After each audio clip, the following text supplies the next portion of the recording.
Jenis-jenis layanan bimbingan dan konseling untuk anak sekolah dasar.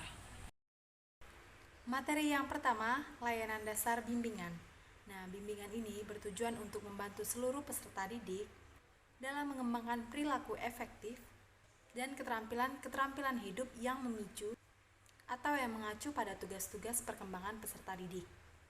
Nah, strategi layanan dasar bimbingan ini ada 4. Yang pertama, bimbingan klasikal. Yang kedua, bimbingan kelompok. Yang ketiga, media bimbingan konseling. Dan yang keempat, asesmen kebutuhan. Yang kedua, strategi layanan responsif. Nah, strategi ini adalah strategi layanan yang harus segera atau yang diberikan kepada peserta didik dalam menyelesaikan permasalahan-permasalahan pada peserta didik, baik itu secara langsung maupun tidak langsung. Pengembangan nilai karakter religius dapat diterapkan pada layanan responsif ini, misalnya penekanan dimensi keyakinan agama dalam layanan konseling individu bagi peserta didik. Yang ketiga, layanan perencanaan individual dan mempersiapkan masa depan peserta didik tersebut dengan mempersiapkan potensi diri yang ada dalam peserta didik tersebut. Ya, seperti melihat kelebihan dan kekurangan dari masing-masing peserta didik. Strategi penguatan nilai karakter religius misalnya, sehingga melalui layanan ini membuat atau menguatkan peserta didik dalam dimensi pengalaman agama, lalu mendorong peserta didik dalam mengaplikasikan atau untuk mengaplikasikan ajaran agama tersebut yang dianutnya dalam perencanaan masa depan atau masa yang akan datang. Yang keempat, dukungan sistem. Internalisasi nilai karakter religius dalam dukungan sistem, misalnya penelitian guru bimbingan konseling tentang penerapan nilai religius pada peserta didik di sekolah.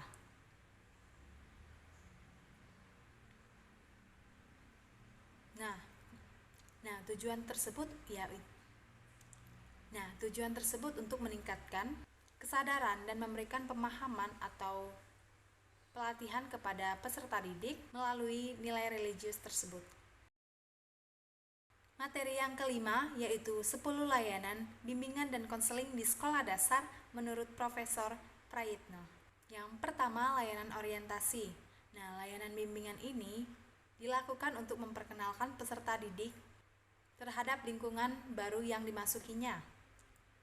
Pemberian layanan ini bertolak dari anggapan bahwa memasuki lingkungan baru bukanlah hal yang selalu dapat berlangsung dengan mudah dan menyenangkan setiap orang.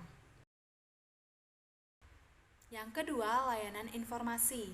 Layanan ini bermaksud memberikan pemahaman kepada individu-individu tentang berbagai hal yang diperlukan untuk menjalani suatu kegiatan atau suatu rencana yang dikehendaki. Lebih jauh, layanan orientasi dan informasi ini akan dapat menunjang fungsi-fungsi bimbingan dan konseling lainnya dalam kaitan antara bahan-bahan orientasi dan informasi.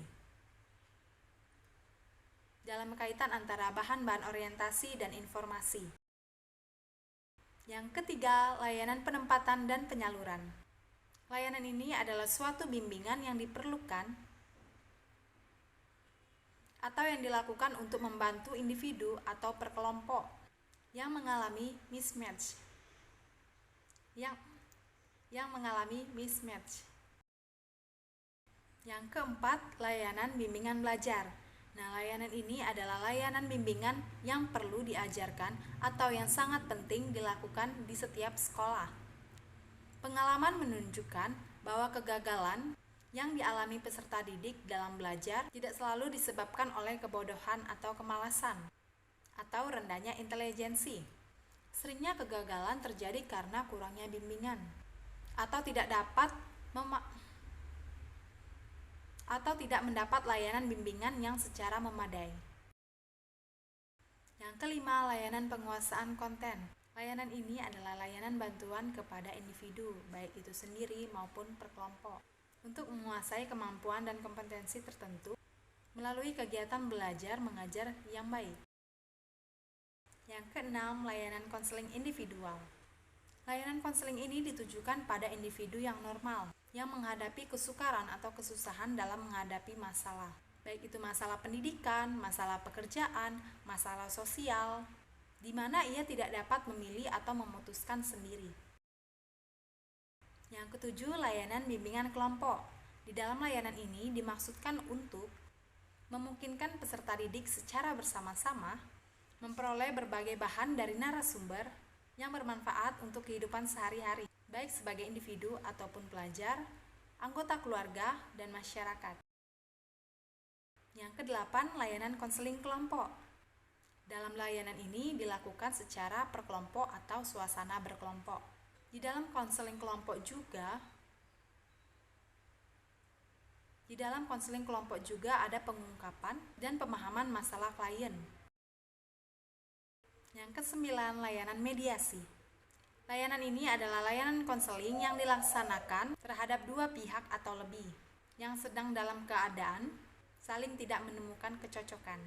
Ketidakcocokan tersebut itu menjadikan mereka saling berhadapan, saling bertentangan, dan saling bermusuhan. Yang ke-10, layanan konsultasi. Layanan ini adalah layanan konseling oleh konselor terhadap pelanggan atau konsulti yang memungkinkan konsulti memperoleh wawasan atau pengetahuan, pemahaman dan cara yang perlu dilakukan atau yang dilaksanakan untuk menangani masalah pihak ketiga.